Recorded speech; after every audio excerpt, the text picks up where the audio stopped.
Merci de suivre cette édition complète de l'information sur Equinox Télévision. Dans l'attente de la proclamation officielle des résultats pour les sénatoriales 2018, la région de l'Ouest pourrait basculer au sein du pouvoir. Jusqu'ici, les 7 sièges de sénateurs étaient réservés au SDF. Selon le dépouillement des résultats au soir du 25 mars 2018, le SDF, l'UDC, l'UMS et l'UNDP subissent le diktat du RDPC en attendant la proclamation officielle des résultats de ces sénatoriales 2018. Des précisions avec Dallas Cana et Jean-Paul Chouniat. Au terme des résultats provisoires du dépouillement des 10 bureaux de vote de l'Ouest, le Social Democratic Front de John Frundi et l'Union démocratique du Cameroun d'Adamou Dabdjoya n'ont pu remporter ce deuxième scrutin des consultations sénatoriales de la région.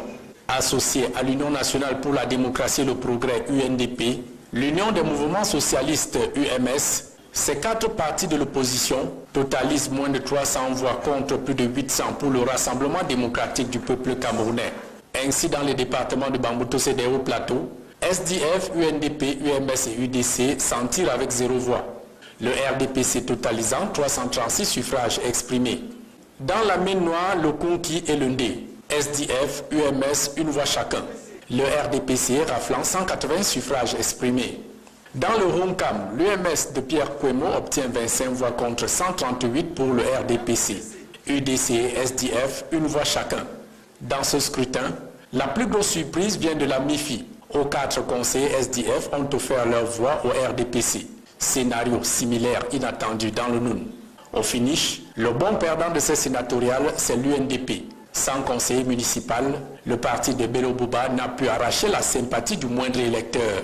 0 voix dans toute la région.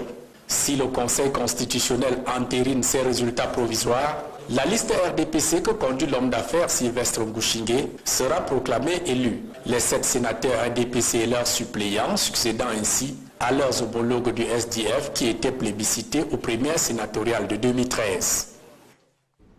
Au-delà du taux de participation élevé pour ces sénatoriales, Elecam s'est montré vague sur la date de publication de ces résultats officiels de ce scrutin, se limitant à invoquer les délais prévus dans le code électoral. Joël Essenge et Gizogo. Après le vote, place nette est faite aux chiffres relatifs au sénatorial 2018. C'est le directeur général de l'ECAM qui s'est chargé de cette mission au cours d'une conférence de presse à Yaoundé. Selon Abdoulaye Babale, sur 10 105 électeurs inscrits, un peu moins d'entre eux ont pris part au scrutin. 9 305 conseillers municipaux, membres du collège électoral pour l'élection des sénateurs, ont déposé un bulletin dans l'urne. Il ajoute que le taux de participation se situe au-delà de 90%. Nous avons donc dégagé un taux de participation de 92%. Il y a eu 800 abstentions. Le taux d'abstention est de 7,95%. S'agissant des délais de proclamation des résultats, le directeur général de l'ECAM les situe à 15 jours conformément à la loi. Il y aura possibilité au cours de la réunion de la Commission nationale de recensement général de vote de dégager des cas qui sont susceptibles d'engager de recours, c'est-à-dire le contentieux électoral. Mais dans un délai de 15 jours, le Conseil constitutionnel est tenu de publier les résultats de l'élection des sénateurs qui s'est tenue ce jour. Sur cette même question des résultats, le porte-voix de l'ECAM explique par ailleurs que cet organisme ne peut publier les tendances d'après les prescriptions légales. Si des incidents ont été enregistrés dans les régions du Nord-Ouest et du Sud-Ouest, le directeur général de l'ECAM soutient que le vote s'est bien déroulé sur l'ensemble du territoire national. Il y a eu au cours de cette journée quelques inquiétudes au début des opérations, notamment dans la région du Sud-Ouest, et un cas qui nous avait été signalé dans la région du Nord-Ouest. Ceci n'a pas empêché les électeurs de remplir leurs devoirs civiques. Des chiffres et des données qui seront certainement confrontés à ceux des partis politiques et des observateurs électoraux. Durant ce scrutin, la forte présence des autorités administratives et la prise de position ont sémé la confusion dans l'esprit des Camerounais, alors que Elekam est chargé de conduire le processus électoral et d'organiser les élections au Cameroun. Le nouveau ministre de l'administration territoriale s'est présenté comme le ministre en charge des questions électorales au Cameroun, de quoi susciter des questions sur le rôle trouble du gouvernement dans le processus électoral censé être conduit de façon indépendante par l'instance électorale du Cameroun. Évocation avec Éric Martial Ndiomo. La sortie de Paul Atangandi au soir du 25 mars a le mérite de susciter de nombreuses interrogations tant sur la forme que dans le contenu. D'abord sur la forme, le ministre de l'administration territoriale semble se défaire des usages qui voulaient que jusque-là ces types de communication soient gérés par le ministre de la communication. La méthode Atangandi est donc bien en marche. Ensuite, dans le fond, le MINAT commence par une déclaration qui fait polémique. En ma qualité de ministre en charge des questions électorales au sein du gouvernement. Ceci a le mérite de donner la sensation à un retour aux années au cours desquelles les questions électorales incombaient à l'administration territoriale. Or, la donne a bien évolué. Cette sortie aura donc mis Elekam sous éteignoir pour la première élection parmi les multiples de l'année 2018. Plus encore, l'omniprésence des gouverneurs, préfets, sous-préfets et cadres de l'administration autour de l'organisation, de la supervision et du contrôle de cette élection n'est pas passé inaperçu. Est-ce un signal fort et de force pour les prochaines élections? Certains hommes politiques s'interrogent. Enfin, dans le contenu, Paul Atangandi se veut élogieux sur le déroulement du scrutin. Le scrutin s'est effectivement tenu dans tous les chefs-lieux de nos 58 départements. D'une manière générale, le scrutin s'est déroulé dans l'ordre, le calme et la sérénité telle que prescrit par le chef de l'État, son Excellence, M. Paul Biya. Un discours qui contraste avec la réalité sur le terrain. Il fait fi des tensions et abstentions dans certaines régions et surtout du cas d'une caméra débusquée dans un bureau de vote du Nord-Ouest et dont a parlé Adolphe Lélé-L'Afrique. Nous avons cependant constaté un incident ici à Bengui où on a découvert un dispositif dans le bureau de vote. Au finish, il s'est agi d'une communication qui n'a pas enseigné grand-chose, mais qui avait, a posteriori, d'autres visées. L'instance électorale Elekam a-t-elle vraiment eu les mains libres pour organiser ce scrutin? Certes, la disposition légale confère à Elekam le pouvoir de conduire le processus électoral, mais l'omniprésence des autorités administratives et leur prise de position, vous l'avez vu, sème la confusion dans l'esprit des Camerounais. S'agit-il des interférences politico-administratives? Certains analystes soutiennent cette thèse, évoquant la mainmise du gouvernement pour contrôler le processus électoral au Cameroun. Joël Sengue et Ike Cyril. Peu après la fermeture des bureaux de vote, le ministre de l'administration territoriale s'est exprimé sur le déroulement des élections sénatoriales au Cameroun. Mais avant lui et pendant le scrutin, les gouverneurs, préfets et sous-préfets dans plusieurs localités ont sillonné les bureaux de vote et se sont également exprimés sur le déroulement du scrutin. Pour Dr Ile Kamga, spécialiste des questions électorales, c'est clair que le gouvernement veut faire main basse sur le processus électoral. Elle permet aujourd'hui de comprendre jusqu'à quel niveau le peuple camerounais a été trompé. Parce que le MINAT, en la réalité, est-ce qu'il est jamais sorti des élections? Il est sorti par l'appellation, mais il est toujours resté dans les élections de manière fondamentale.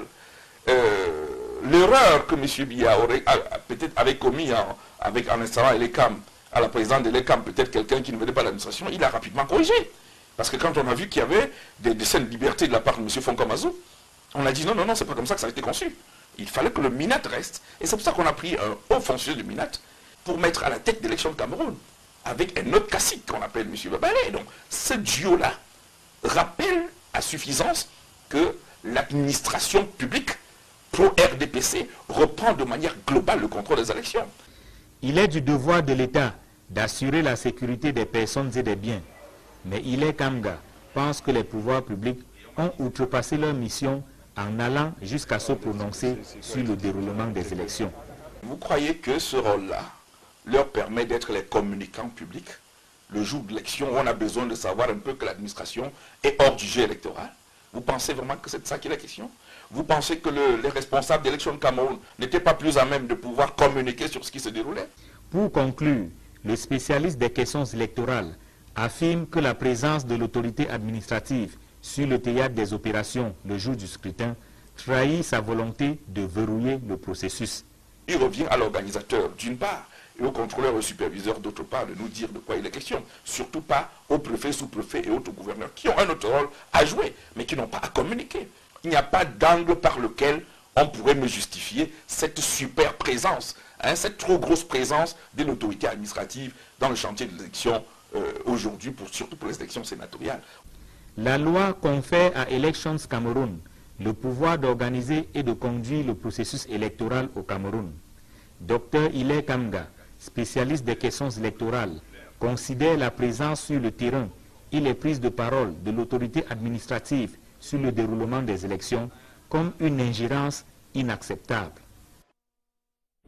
Pour commenter ce dossier politique, je reçois sur ce plateau Cyril Sambaka. Bonsoir. Bonsoir. Vous êtes le vice-président national de l'UDC, candidat sénatorial dans la région du littoral. Vous venez de suivre cette réaction du docteur Hilaire Kamga sur la présence importante des autorités administratives durant le scrutin.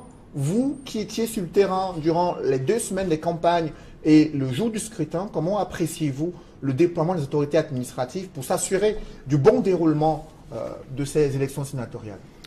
En réalité, les autorités administratives devaient veiller, n'est-ce pas, à ce que s'il y a des incidents, c'était à eux d'assurer la sécurité.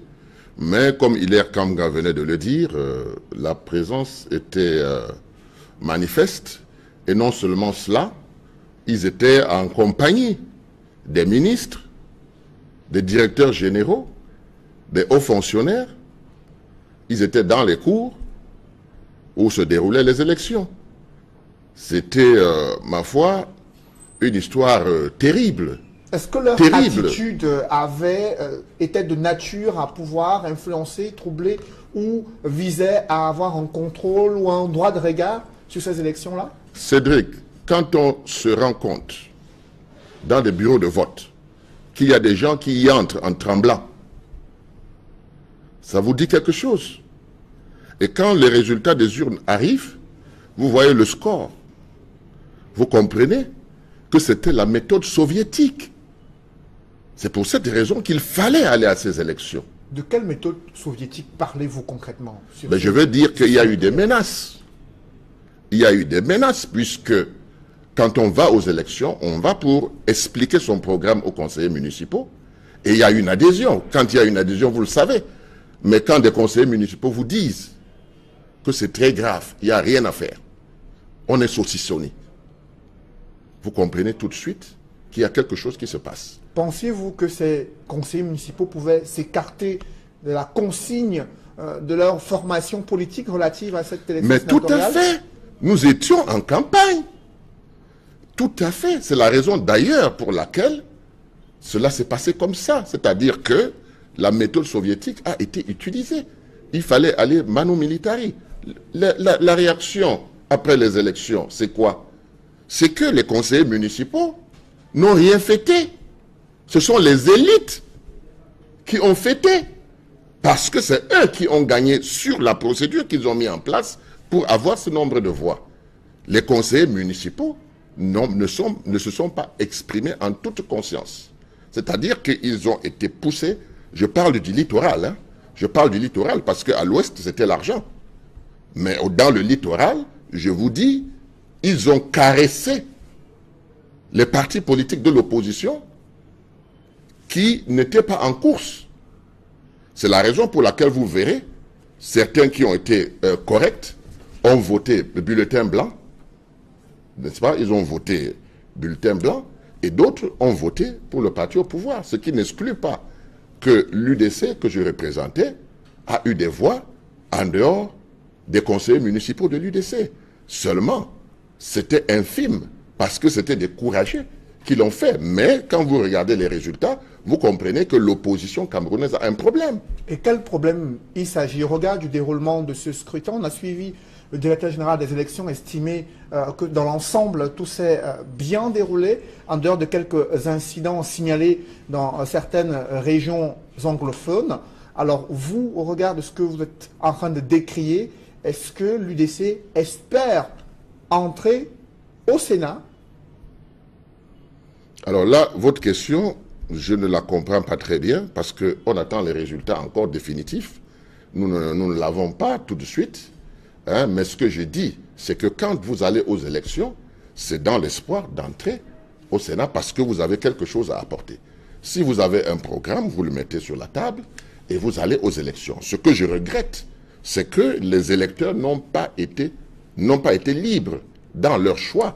Et je vous dis, l'exemple même, c'est dans le Vouri, dans la Sanaga maritime, dans le CAM, où ils sont allés, dans le CAM, c'était la catastrophe.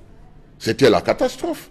Donc, ils sont allés manu militari pour aller voter, tout en tremblant, je vous le dis. Donc, à partir de ce moment, c'est ce qu'ils ont appelé la discipline du parti. La discipline du parti, comment se traduit-elle? C'est ça la question. Mais les résultats sont là, les élites ont fêté et les conseillers municipaux sont rentrés la tête basse. Justement, à quoi est-ce que vous pourriez vous attendre lors de, bien sûr, la proclamation des résultats? Vous savez que le code électoral prévoit 2 semaines d'attente et qui doivent être publiés, ces résultats, par le Conseil constitutionnel. Ce délai, au regard du nombre de votants, qui est moins de 10 000 et qu'il faut attendre 2 semaines, est-ce que vous êtes favorable à ce type de système? Non, mais c'est une curiosité camerounaise. Quand tout le pays doit voter, ça prend du temps. Quand quelques personnes doivent voter, ça prend du temps. Mais les élections sénatoriales n'ont même pas traîné jusqu'à midi. En principe, à midi, c'était déjà pratiquement terminé partout. Donc ça a été prolongé, là où il y avait quelques conseillers qui n'est-ce pas, ne venaient pas voter. Vous savez que le vote du conseil, c'est obligatoire. Donc on est obligé d'attendre jusqu'au dernier. Donc c'est ce qui s'est passé. C'est pour cette raison que dans certains bureaux de vote, on a dû attendre jusqu'à 18 h. Mais en réalité, ma foi, je pense que on devrait annoncer les résultats. Ce folklore-là et tout ça, moi je pense que ça n'a pas lieu d'être parce que dès aujourd'hui, tout devait être bouclé. Je ne vois pas, si on n'a pas pu boucler ces quelques conseillers, ces 81 bureaux de vote à travers le territoire camerounais, ça veut tout simplement dire que la loi a prévu de proroger parce que si, dans le cas où ça ne marche pas, il faut qu'on puisse trouver des moyens pour renverser la vapeur. Moi, c'est ce que je me dis. Sinon, les résultats devaient être prononcés aujourd'hui même. Le Conseil constitutionnel va proclamer ses tout premiers résultats dans l'histoire de cette institution. Est-ce que vous avez des attentes particulières sur le rôle que cette instance doit jouer dans le recensement, le contrôle, les vérifications des différents suffrages exprimés? Je pense que la technique que le parti au pouvoir a utilisée, ils ont pris le soin quand même, n'est-ce pas, de faire en sorte que les contentieux soient impossibles. Bon, on peut avoir quelques contentieux, comme à l'ouest où il y a eu à Tchang. Vous comprenez, jusqu'à présent, je n'ai pas eu le bureau B, parce que le bureau B avait des problèmes.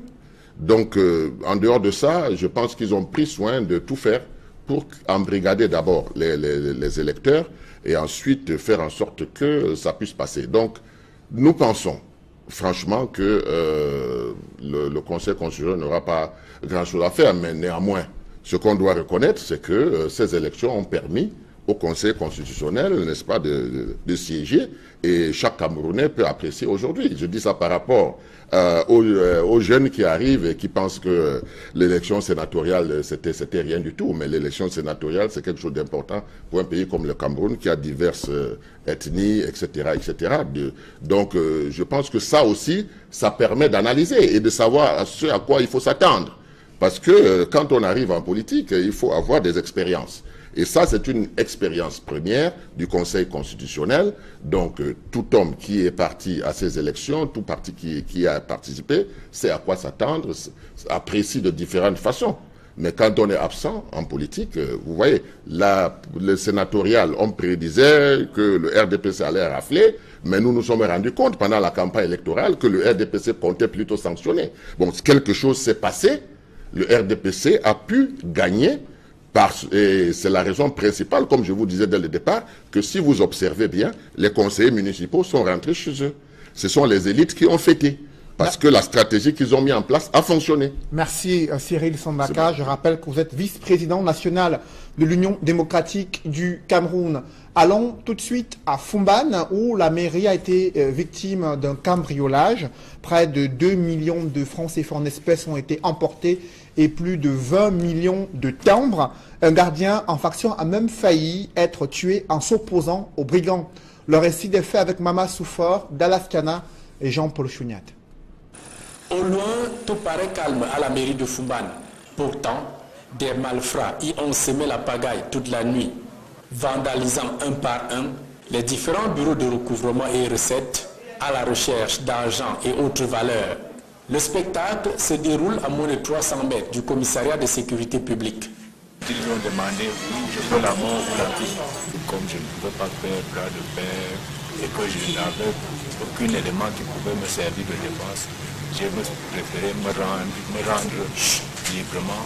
Une fois le tour du propriétaire achevé, les bourreaux remercient leur guide gardien, lui assénant coups et blessures mortelles. L'autre a levé son arrache-cou pour me casser le front. L'autre, je ne sais où c'était toujours avec quel morceau me percer.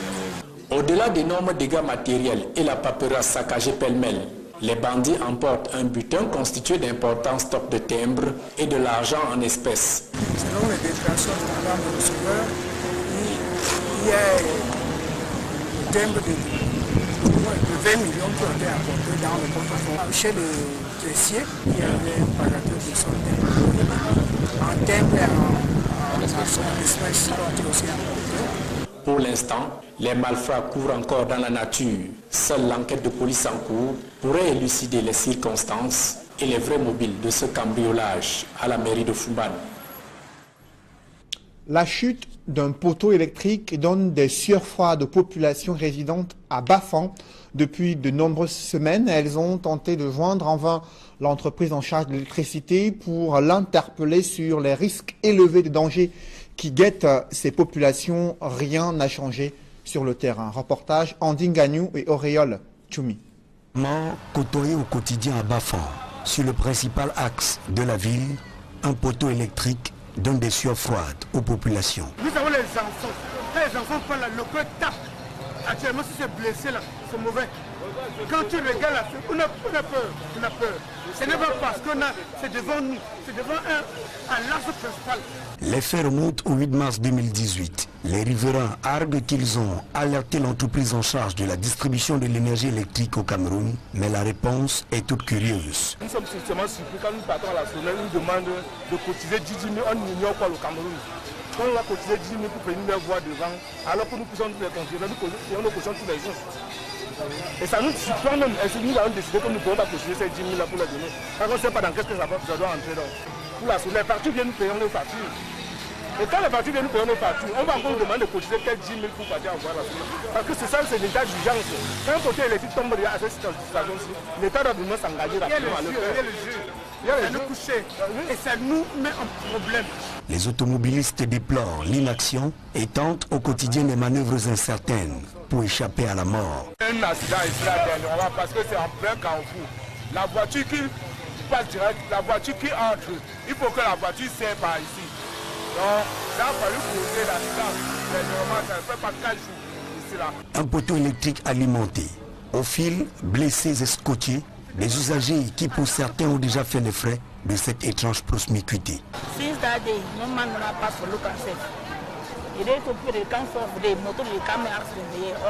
Bafan reste en état d'alerte. Avec les premières pluies qui s'abattent sur la ville, on est bien proche d'un drame national. Nous sommes en pleine semaine sainte destinée à commémorer la passion du Christ et des chrétiens sont appelés à multiplier les prières, à faire preuve de pénitence et de partage durant cette semaine jusqu'à la célébration de la fête de Pâques. François Dikoumé et Julingue Nyondé.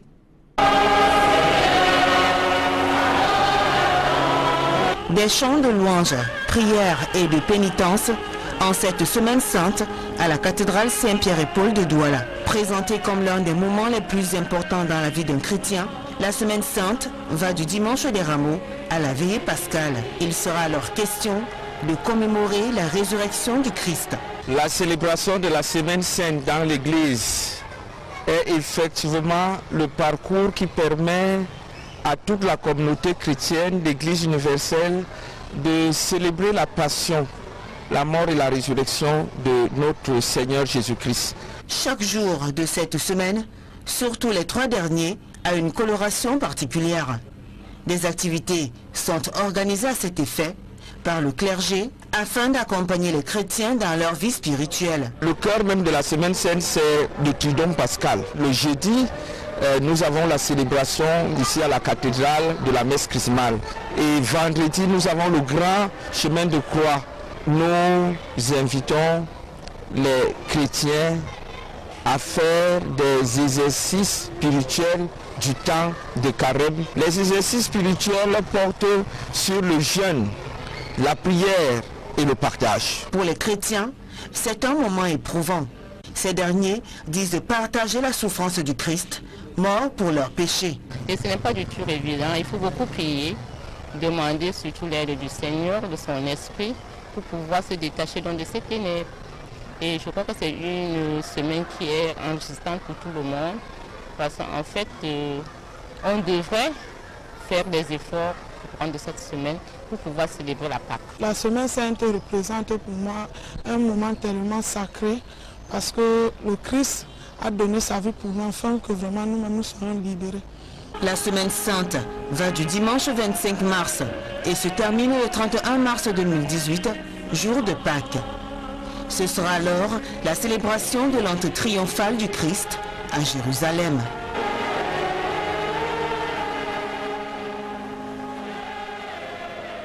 Toujours dans ce chapitre religion, un nouveau nonce apostolique annoncé au Cameroun, Monseigneur Julio Moura, qui doit représenter le Saint-Siège dans un pays où l'Église catholique s'estime persécutée en raison des décès mystérieux des évêques, mais aussi des attaques perpétrées contre les œuvres de l'Église dans les régions anglophones.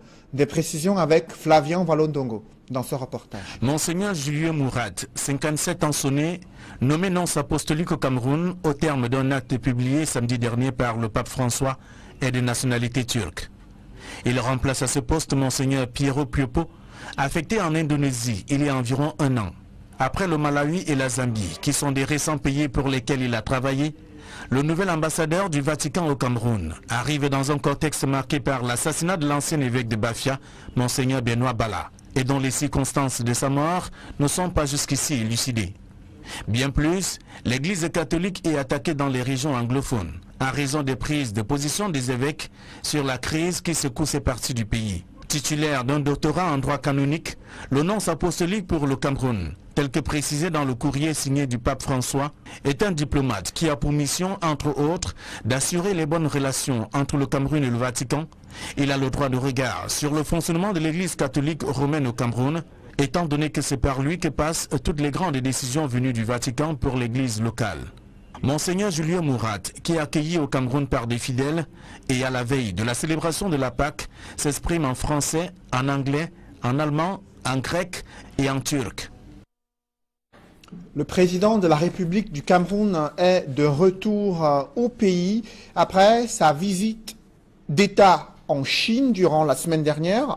Paul Biya y a obtenu des accords de coopération économique et technique avec la Chine.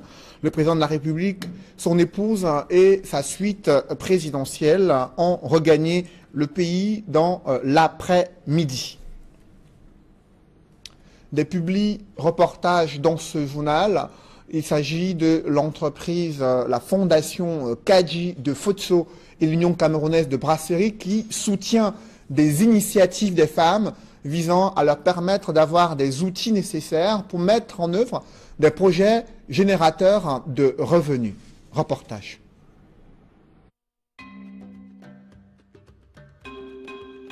Je suis Ngwakabia Sipora Béatrice. Je fais partie de la première cohorte des bénéficiaires de UCB International Women's Scholarships.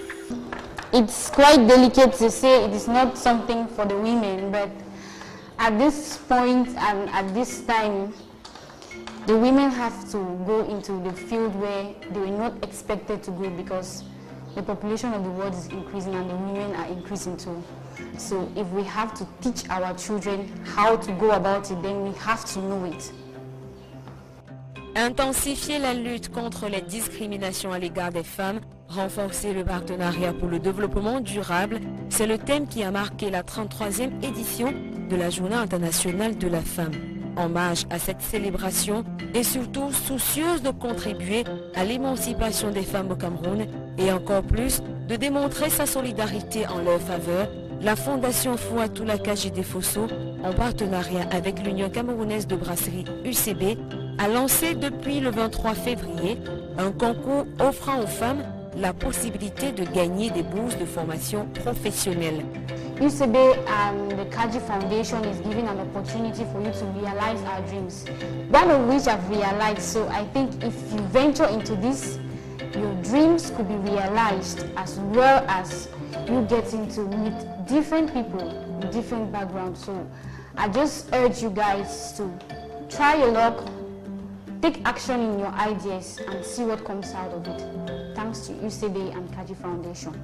D'un montant de 30 millions de francs CFA, ces fonds seront repartis entre les candidates âgées de 20 à 45 ans qui se seront démarquées de par leur dossier ou leur projet d'auto-entrepreneuriat. Bonne opportunité pour les femmes parce que déjà il n'est pas évident d'avoir des bourses ici au Cameroun pour faire des formations et surtout quand ces bourses sont spécialement faites pour nous les femmes.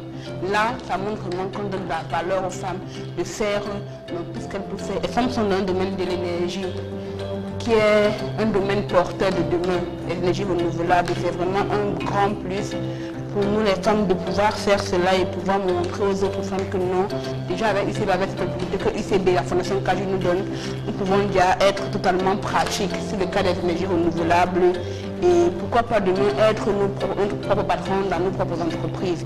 Seuls les meilleurs seront sélectionnés, comme ce fut le cas à la première édition en 2017, édition au cours de laquelle une trentaine de jeunes Camerounaises ont bénéficié de cette magnifique opportunité offerte par la Fondation Fouatoula Kadji Fosso. Mon projet, qui est celui de la pisciculture intégrée à la porciculture, aussi c'est l'État.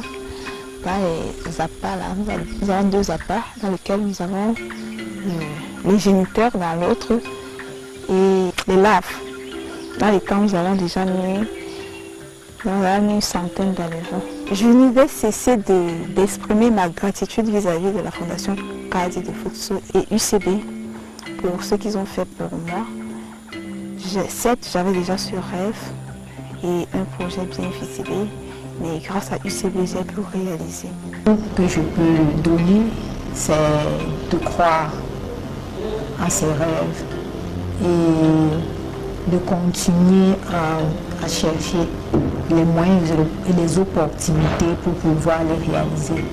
Les candidates seront sélectionnées sous la base de projets touchant des domaines innovateurs dans lesquels elles aimeraient entreprendre ou encore être formées, comme infirmières gérontologues, les secteurs porteurs à l'instar de la mécanique, la menuiserie métallique, le transit, l'hôtellerie, les nouvelles technologies de l'information et de la communication, l'élevage, l'agriculture, les énergies renouvelables et l'électricité.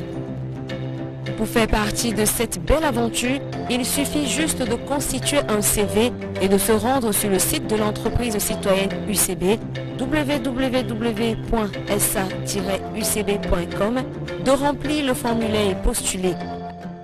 Avec la Fondation Fouatoula Kadji Fosso, chaque femme doit bâtir son autonomie. L'Union camerounaise de brasserie a également offert l'artiste nigérian Davido en concert privé à Douala grâce à son produit la K44. Reportage avec des images exclusives du show donné par cet artiste nigérian Davido durant son séjour au Cameroun.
Dont la production porte les signatures de Sony Music et Icon Prod, l'artiste et musicien le plus doué de sa génération a joué les prolongations le dimanche 18 mars à l'occasion d'un showcase privé. Un moment de pur bonheur, marqué en première partie par la prestation remarquable et remarquée du phénomène Salatiel.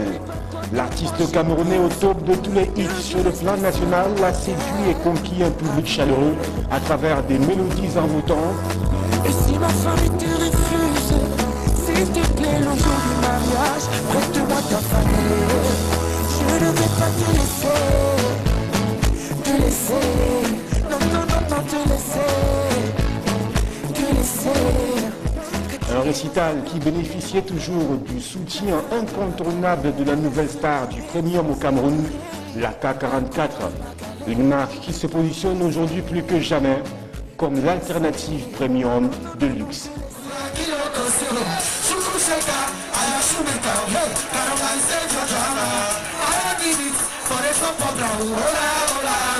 Avec une contenance de 50 centilitres, 4,5% de taux d'alcool et un packaging très attractif, la K44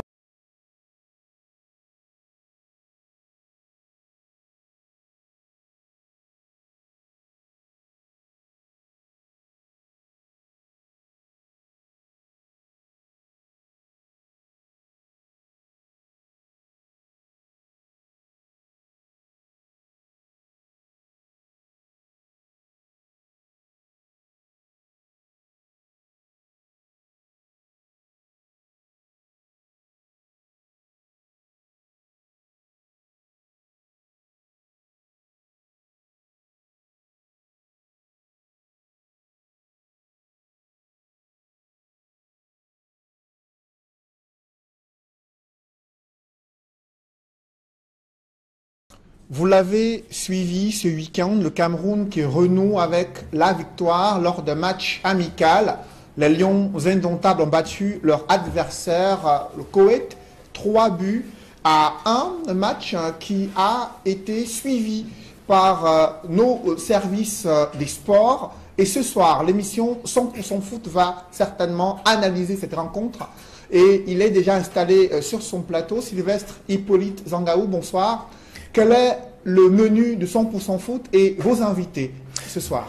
Bonsoir Cédric, le menu, vous avez commencé par donner quelques indications. Donc nous revenons sur ce match amical disputé par le Cameroun, disputé et remporté par le Cameroun face au Koweït. C'était donc hier, 3-1, un doublé de Christian Bassogok après l'ouverture du score à la 11e minute par Vincent Boubacar.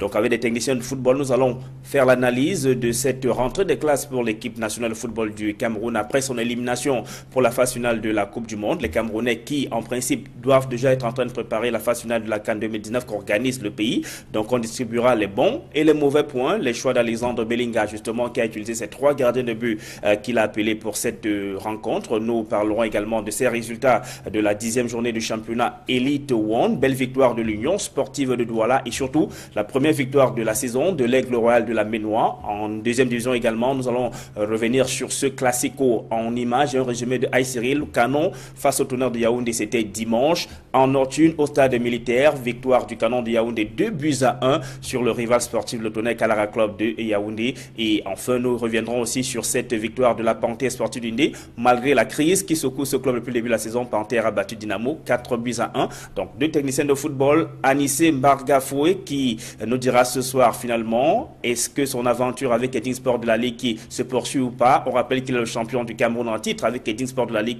mais que depuis le début de la saison, il n'a disputé aucun match avec son club. Donc on verra donc qu'est-ce qu'il en est ce soir. Clément Zico également, consultant Equinox Télévision, sera en plateau avec nous.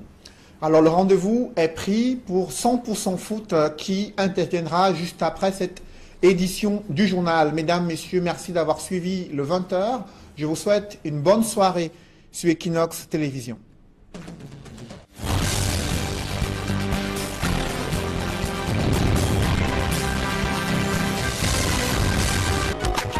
Entrer chez eux.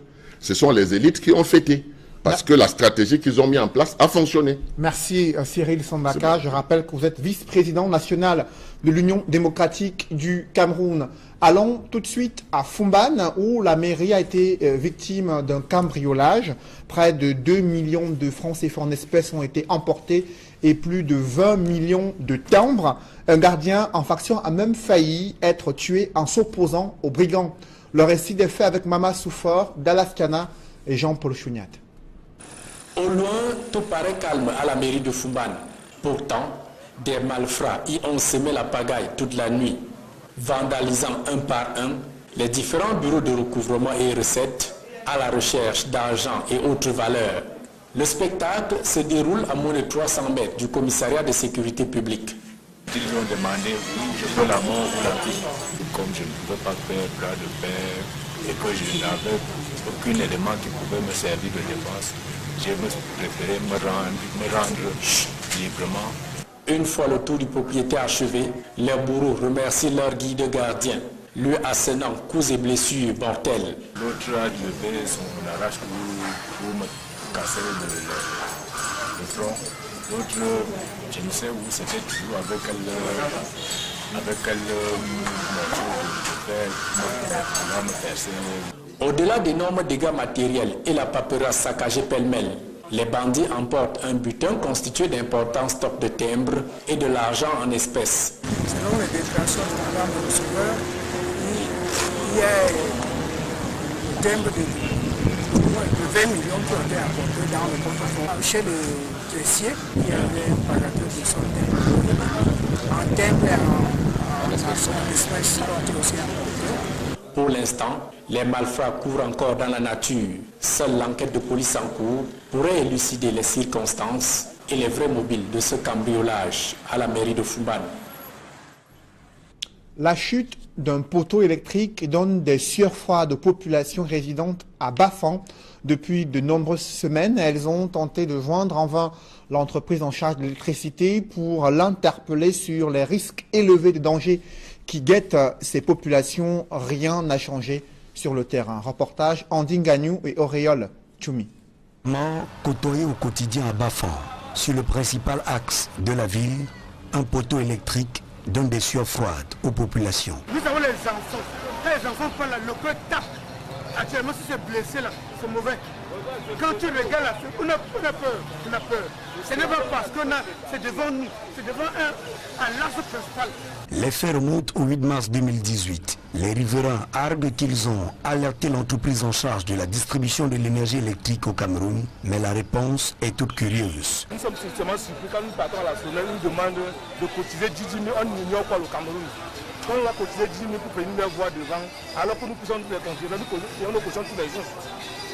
Et ça nous surprend même. Est-ce que nous avons décidé que nous ne pouvons pas cotiser ces 10 000 là pour les donner? Parce qu'on ne sait pas dans qu'est-ce que ça doit entrer. Donc, pour la soleil, partout bien nous payons nos factures. Et quand les partis viennent payer nos partis, on va encore demander de cotiser peut-être 10 000 pour partir avoir la source. Parce que c'est ça, c'est l'état d'urgence. Quand un côté électrique tombe à cette situation-ci, l'État doit vraiment s'engager rapidement à le faire. Il y a le coucher. Et ça nous met en problème. Les automobilistes déplorent l'inaction et tentent au quotidien des manœuvres incertaines pour échapper à la mort. Un accident ici là dernièrement parce que c'est en plein carrefour. La voiture qui passe direct, la voiture qui entre, il faut que la voiture serre par ici. Donc, ça a fallu causer l'accident. Dernièrement, ça ne fait pas 4 jours ici là. Un poteau électrique alimenté, au fil, blessés et scotchés, des usagers qui pour certains ont déjà fait les frais de cette étrange promiscuité.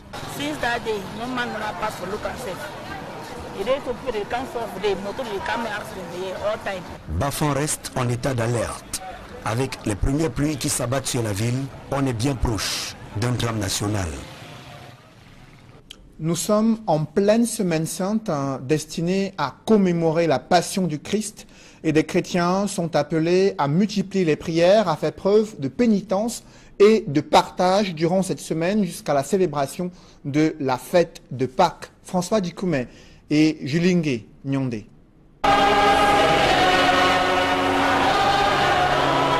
Des chants de louanges, prières et de pénitence en cette semaine sainte à la cathédrale Saint-Pierre et Paul de Douala. Présentée comme l'un des moments les plus importants dans la vie d'un chrétien, la semaine sainte va du dimanche des Rameaux à la veillée pascale. Il sera alors question de commémorer la résurrection du Christ. La célébration de la semaine sainte de l'État d'assurer la sécurité des personnes et des biens. Mais Hilaire Kamga pense que les pouvoirs publics ont outrepassé leur mission en allant jusqu'à se prononcer sur le déroulement des élections. Vous croyez que ce rôle-là leur permet d'être les communicants publics le jour de l'élection où on a besoin de savoir un peu que l'administration est hors du jeu électoral? Vous pensez vraiment que c'est de ça qu'il est question? Vous pensez que les responsables d'élection de Cameroun n'étaient pas plus à même de pouvoir communiquer sur ce qui se déroulait? Pour conclure, le spécialiste des questions électorales affirme que la présence de l'autorité administrative sur le théâtre des opérations le jour du scrutin trahit sa volonté de verrouiller le processus. Il revient à l'organisateur d'une part et au contrôleur et au superviseur d'autre part de nous dire de quoi il est question. Surtout pas aux préfets, sous-préfets et autres gouverneurs qui ont un autre rôle à jouer mais qui n'ont pas à communiquer. Il n'y a pas d'angle par lequel on pourrait me justifier cette super présence, cette trop grosse présence de l'autorité administrative dans le chantier de l'élection aujourd'hui, surtout pour les élections sénatoriales. La loi confère à Elections Cameroun le pouvoir d'organiser et de conduire le processus électoral au Cameroun. Dr Hilaire Kamga, spécialiste des questions électorales, considère la présence sur le terrain et les prises de parole de l'autorité administrative sur le déroulement des élections comme une ingérence inacceptable. Pour commenter ce dossier politique, je reçois sur ce plateau Cyril Sambaka. Bonsoir. Bonsoir. Vous êtes le vice-président national de l'UDC, candidat sénatorial dans la région du littoral. Vous venez de suivre cette réaction du docteur Hilaire Kamga sur la présence importante des autorités administratives durant le scrutin. Vous qui étiez sur le terrain durant les 2 semaines des campagnes et le jour du scrutin, comment appréciez-vous le déploiement des autorités administratives pour s'assurer du bon déroulement de ces élections sénatoriales? En réalité, les autorités administratives devaient veiller, n'est-ce pas, à ce que s'il y a des incidents, c'était à eux d'assurer la sécurité. Mais comme Hilaire Kamga venait de le dire, la présence était manifeste. Et non seulement cela, ils étaient en compagnie des ministres, des directeurs généraux, des hauts fonctionnaires. Ils étaient dans les cours où se déroulaient les élections. C'était, ma foi, une histoire terrible. Est-ce que leur attitude était de nature à pouvoir influencer, troubler ou visait à avoir un contrôle ou un droit de regard sur ces élections-là? Cédric, quand on se rend compte dans des bureaux de vote qu'il y a des gens qui y entrent en tremblant, ça vous dit quelque chose. Et quand les résultats des urnes arrivent, vous voyez le score. Vous comprenez que c'était la méthode soviétique. C'est pour cette raison qu'il fallait aller à ces élections. De quelle méthode soviétique parlez-vous concrètement? Je veux dire qu'il y a eu des menaces. Il y a eu des menaces, puisque quand on va aux élections, on va pour expliquer son programme aux conseillers municipaux. Et il y a une adhésion. Quand il y a une adhésion, vous le savez. Mais quand des conseillers municipaux vous disent que c'est très grave, il n'y a rien à faire, on est saucissonné. Vous comprenez tout de suite qu'il y a quelque chose qui se passe. Pensiez-vous que ces conseillers municipaux pouvaient s'écarter de la consigne de leur formation politique relative à cette élection sénatoriale? Mais tout à fait. Nous étions en campagne. Tout à fait. C'est la raison d'ailleurs pour laquelle cela s'est passé comme ça. C'est-à-dire que la méthode soviétique a été utilisée. Il fallait aller manu militari. La réaction après les élections, c'est quoi? C'est que les conseillers municipaux n'ont rien fêté. Ce sont les élites qui ont fêté. Parce que c'est eux qui ont gagné sur la procédure qu'ils ont mis en place pour avoir ce nombre de voix. Les conseillers municipaux ne se sont pas exprimés en toute conscience. C'est-à-dire qu'ils ont été poussés. Je parle du littoral. Hein. Je parle du littoral parce qu'à l'ouest, c'était l'argent. Mais dans le littoral, je vous dis, ils ont caressé les partis politiques de l'opposition qui n'étaient pas en course. C'est la raison pour laquelle vous verrez, certains qui ont été corrects ont voté le bulletin blanc, n'est-ce pas? Ils ont voté bulletin blanc et d'autres ont voté pour le parti au pouvoir, ce qui n'exclut pas que l'UDC que je représentais a eu des voix en dehors des conseillers municipaux de l'UDC. Seulement, c'était infime parce que c'était des courageux qui l'ont fait, mais...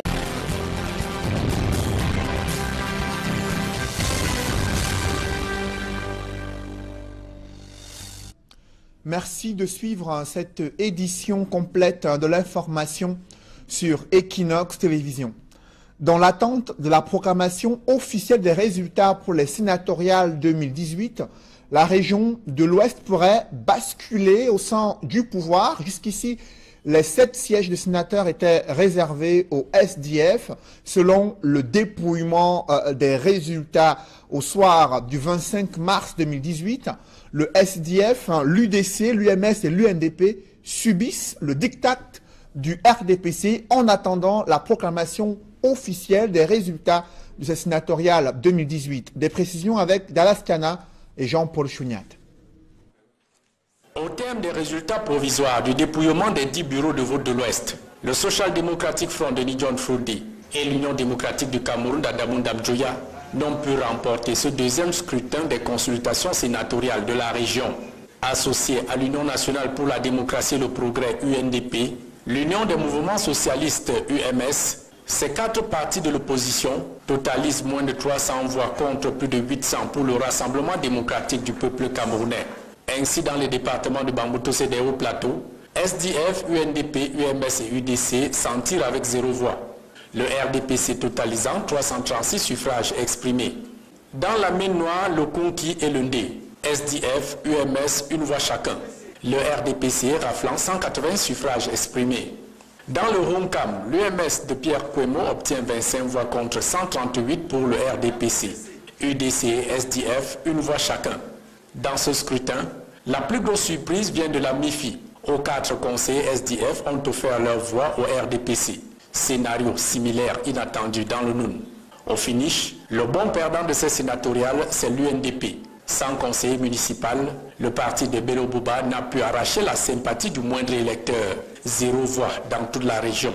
Si le Conseil constitutionnel entérine ces résultats provisoires, la liste RDPC que conduit l'homme d'affaires Sylvestre Ngouchingué sera proclamée élue. Les 7 sénateurs RDPC et leurs suppléants succédant ainsi à leurs homologues du SDF qui étaient plébiscités aux premières sénatoriales de 2013.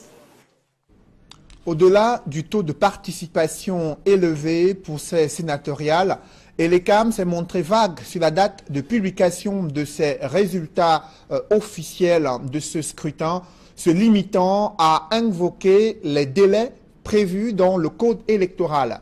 Joël Essenge et Gizogo. Après le vote, place nette est faite aux chiffres relatifs au sénatorial 2018. C'est le directeur général de l'ECAM qui s'est chargé de cette mission au cours d'une conférence de presse à Yaoundé. Selon Abdoulaye Babale, sur 10 105 électeurs inscrits, un peu moins d'entre eux ont pris part au scrutin.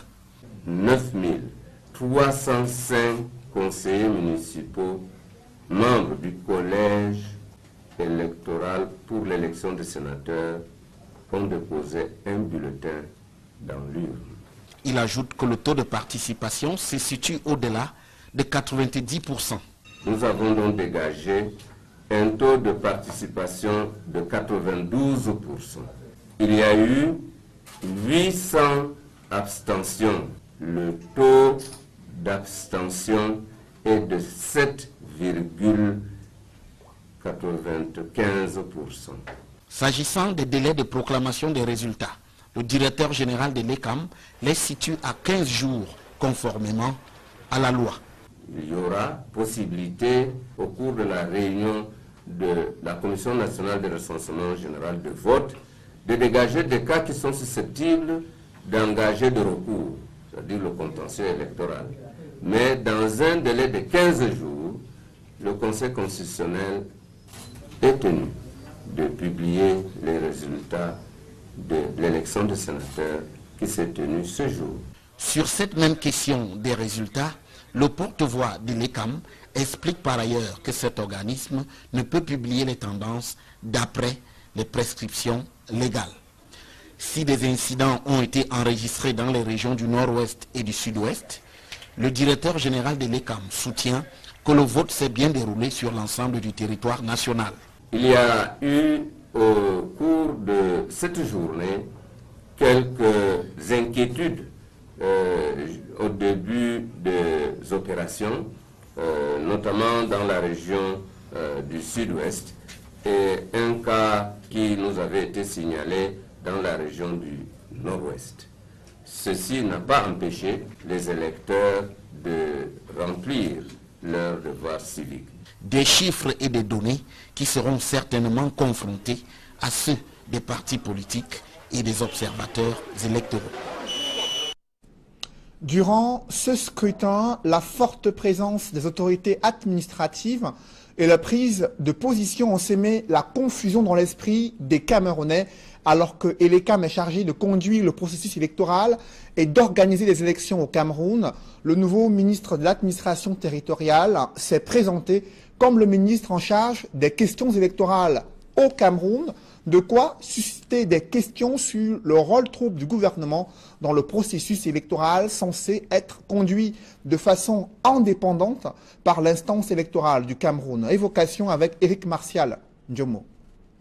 La sortie de Paul Atangandi au soir du 25 mars a le mérite de susciter de nombreuses interrogations tant sur la forme que dans le contenu. D'abord sur la forme, le ministre de l'administration territoriale semble se défaire des usages qui voulaient que jusque-là ces types de communication soient gérés par le ministre de la communication. La méthode Atangandi est donc bien en marche. Ensuite, dans le fond, le MINAT commence par une déclaration qui fait polémique. En ma qualité de ministre en charge des questions électorales au sein du gouvernement. Ceci a le mérite de donner la sensation à un retour aux années au cours desquelles les questions électorales incombaient à l'administration territoriale. Or, la donne a bien évolué. Cette sortie aura donc mis l'ECAM sous éteignoir pour la première élection parmi les multiples de l'année 2018. Plus encore, l'omniprésence des gouverneurs, préfets, sous-préfets et cadres de l'administration autour de l'organisation, de la supervision et du contrôle de cette élection n'est pas passé inaperçu. Est-ce un signal fort et de force pour les prochaines élections? Certains hommes politiques s'interrogent. Enfin, dans le contenu, Paul Atangandi se veut élogieux sur le déroulement du scrutin. Le scrutin s'est effectivement tenu dans tous les chefs-lieux de nos 58 départements. D'une manière générale, le scrutin s'est déroulé dans l'ordre, le calme et la sérénité telle que prescrit par le chef de l'État, son Excellence, M. Paul Biya. Un discours qui contraste avec la réalité sur le terrain. Il fait fi des tensions et abstentions dans certaines régions et surtout du cas d'une caméra débusquée dans un bureau de vote du Nord-Ouest et dont a parlé Adolphe Lélé l'Afrique.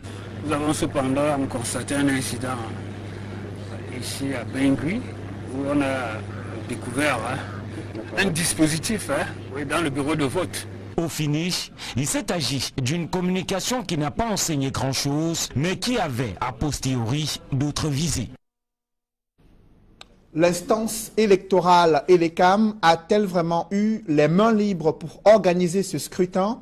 Certes, la disposition légale confère à ELECAM le pouvoir de conduire le processus électoral, mais l'omniprésence des autorités administratives et leur prise de position, vous l'avez vu, sème la confusion dans l'esprit des Camerounais. S'agit-il des interférences politico-administratives? Certains analystes soutiennent cette thèse, évoquant la mainmise du gouvernement pour contrôler le processus électoral au Cameroun. Joël Sengue et Ike Cyril. Peu après la fermeture des bureaux de vote, le ministre de l'administration territoriale s'est exprimé sur le déroulement des élections sénatoriales au Cameroun. Mais avant lui et pendant le scrutin, les gouverneurs, préfets et sous-préfets dans plusieurs localités ont sillonné les bureaux de vote et se sont également exprimés sur le déroulement du scrutin. Pour Dr Ile Kamga, spécialiste des questions électorales, c'est clair que le gouvernement veut faire main basse sur le processus électoral. Elle permet aujourd'hui de comprendre jusqu'à quel niveau le peuple camerounais a été trompé. Parce que le MINAT, en la réalité, est-ce qu'il est jamais sorti des élections? Il est sorti par l'appellation, mais il est toujours resté dans les élections de manière fondamentale. L'erreur que M. Biya peut-être avait commis en installant l'ELECAM, à la présidente de l'ELECAM, peut-être quelqu'un qui ne venait pas de l'administration, il a rapidement corrigé. Parce que quand on a vu qu'il y avait des scènes de liberté de la part de M. Fonkamazou, on a dit non, c'est pas comme ça que ça a été conçu. Il fallait que le MINAT reste. Et c'est pour ça qu'on a pris un haut fonctionnaire du MINAT pour mettre à la tête d'élection de Cameroun, avec un autre cacique qu'on appelle M. Babalé. Donc ce duo-là rappelle à suffisance que l'administration publique pro-RDPC reprend de manière globale le contrôle des élections. Il est du devoir... Quand vous regardez les résultats, vous comprenez que l'opposition camerounaise a un problème. Et quel problème il s'agit? Au regard du déroulement de ce scrutin, on a suivi le directeur général des élections estimé que dans l'ensemble, tout s'est bien déroulé, en dehors de quelques incidents signalés dans certaines régions anglophones. Alors vous, au regard de ce que vous êtes en train de décrier, est-ce que l'UDC espère entrer au Sénat?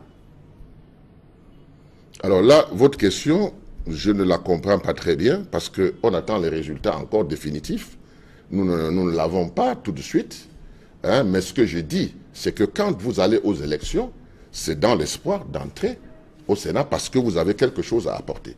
Si vous avez un programme, vous le mettez sur la table et vous allez aux élections. Ce que je regrette, c'est que les électeurs n'ont pas été libres dans leur choix. Et je vous dis, l'exemple même, c'est dans le Vouri, dans la Sanaga maritime, dans l'Oncam, où ils sont allés, dans l'Oncam, c'était la catastrophe. C'était la catastrophe. Donc, ils sont allés manu militari pour aller voter, tout en tremblant, je vous le dis. Donc, à partir de ce moment, c'est ce qu'ils ont appelé la discipline du parti. La discipline du parti, comment se traduit-elle? C'est ça la question. Mais les résultats sont là.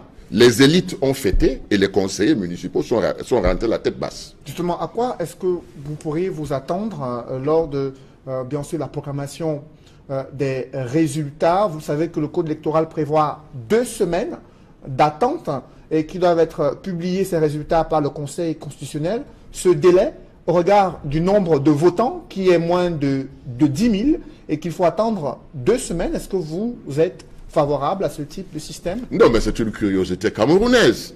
Quand tout le pays doit voter, ça prend du temps. Quand quelques personnes doivent voter, ça prend du temps. Mais les élections sénatoriales n'ont même pas traîné jusqu'à midi. En principe, à midi, c'était déjà pratiquement terminé partout. Donc ça a été prolongé, là où il y avait quelques conseillers qui n'est-ce pas, ne venaient pas voter. Vous savez que le vote du conseil, c'est obligatoire. Donc, on est obligé d'attendre jusqu'au dernier.